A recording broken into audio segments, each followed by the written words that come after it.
নমস্কার। রাত পোহালেই জগজ্জননী শারদামণি মহামায়ের আবির্ভাব দিবস।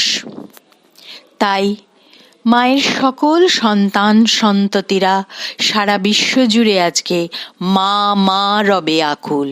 বড় আনন্দের দিন। খেলা কথা, স্বয়ং মহামায়ী কাল পৃথিবীতে আবির্ভূতা হবেন দুঃখ দীন তাড়িতে। আমাদের সকলের মা মা শারদামণি আমাদের আশীর্বাদ করবেন। আমরা কাল সারাক্ষণ মাময় হয়ে ধ্যানমগ্না হয়ে শুধু মায়ের কথা ভাবব, মায়ের বাণী শ্রবণ করব, মার গান গাইব, মাকে নিয়েই থাকব, হাসি খেলা করে মাকে নিয়েই দিন কাটাবো।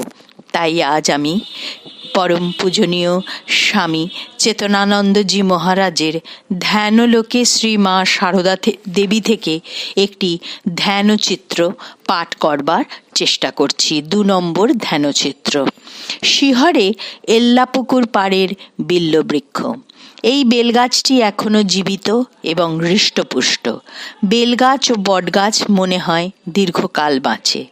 আমরা দক্ষিণেশ্বরের পঞ্চমুণ্ডির বেলগাছটি দেখেছি, যেখানে ঠাকুর তন্ত্র সাধনা করেছিলেন। এই কয়েক বছর আগে গাছটি মারা গিয়েছে। সেই গাছটি ছিল ঠাকুরের সাধনার সাক্ষী। তেমনি শিহরের এই বেলগাছটিও বর্তমানে সারদা মঠের অন্তর্গত। শ্রী শ্রী মায়ের আবির্ভাবের সাক্ষী হয়ে এখনো দাঁড়িয়ে আছে। এটিই আমাদের ধ্যানের বিষয়। স্বামী অরূপানন্দের স্মৃতিচারণ।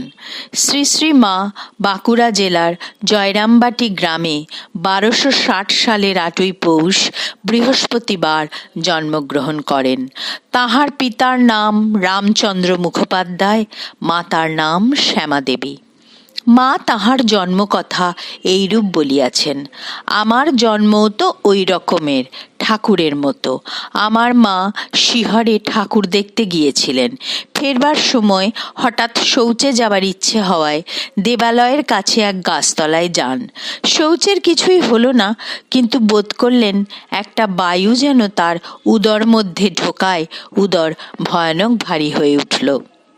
বসেই আছেন, তখন মা দেখেন যে লাল চেলি পরা একটি 5-6 বছরের অতি সুন্দরী মেয়ে গাছ থেকে নেমে তাঁর কাছে এসে কোমল বাহু দুটি দিয়ে পিঠের দিক থেকে তাঁর গলা জড়িয়ে ধরে বলল, আমি তোমার ঘরে এলাম মা। তখন মা অচৈতন্য হয়ে পড়েন। সকলে গিয়ে তাকে ধরাধরি করে নিয়ে এলো। সেই মেয়েই মায়ের উদরে প্রবেশ করে। তা থেকেই আমার জন্ম। বাড়িতে ফিরে এসে মা এই ঘটনাটি বলেছিলেন। জয় মা, জয় মা, জয় মা। কৃপা করো, শরণাগত করো, নির্বাসনা করো মা, মা গো মা, মা।